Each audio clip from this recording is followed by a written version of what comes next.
இப்போ நம்ம என்ன செய்வோம்னா சாண்ட்விச் தான் உண்டாக்க போகிறோம். ஈஸியான சாண்ட்விச்.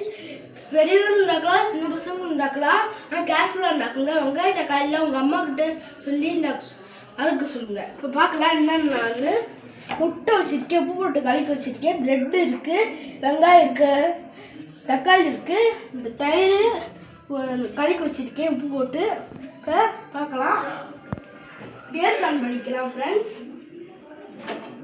அடுப்பு கொடுக்கலாம். கேர்ஃபுல்லாக அடுப்பை பற்ற வைங்க. இப்போ எண்ணெய் ஊற்றிக்கலாம்.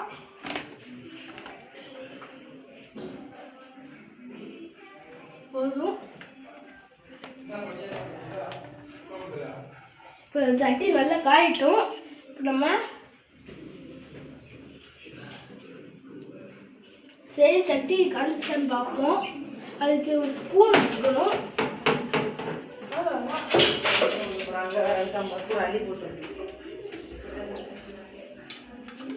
லைட்டாக அழுத்து வச்சு பார்க்கணும்.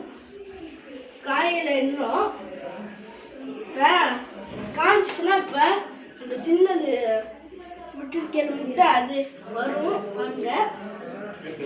காயில் எண்ணெய்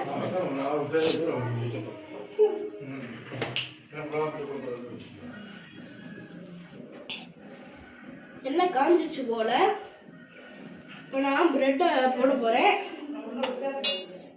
அதுக்கு முன்னாடி எல்லாத்தையும் ஸ்ப்ரெட் பண்ணி விட்டுட்டோம். தண்ணி வச்சு கூட ஸ்ப்ரெட் பண்ணலாம். எனக்கு பழகிடுச்சு, அதனால நான் ஸ்ப்ரெட் பண்ணிட்டேன். இந்த முட்டையில் அப்படி வரணும்னால தண்ணி போட்டுருவோம். ப்ரெட்டு போட போகிறேன். கேர்ஃபுல்லாக ஒன்றும் ப்ரெட்டு எண்ணெய் தெரிச்சிடும். திருக்கிடுவாங்க.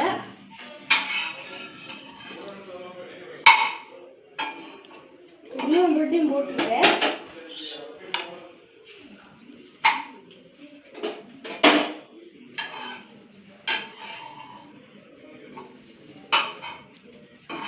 நல்லா அமுக்கி விட்டுருக்கோம் ஃப்ரெண்ட்ஸ்.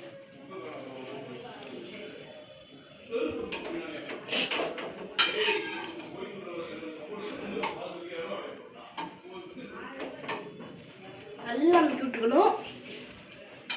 அவங்க கூட இருக்கிறவங்களுக்கும் தரணும். ஷேர் பண்ணி சாப்பிடுங்க, இல்லாட்டி உங்களுக்கு வயிற்று வலிக்கும்.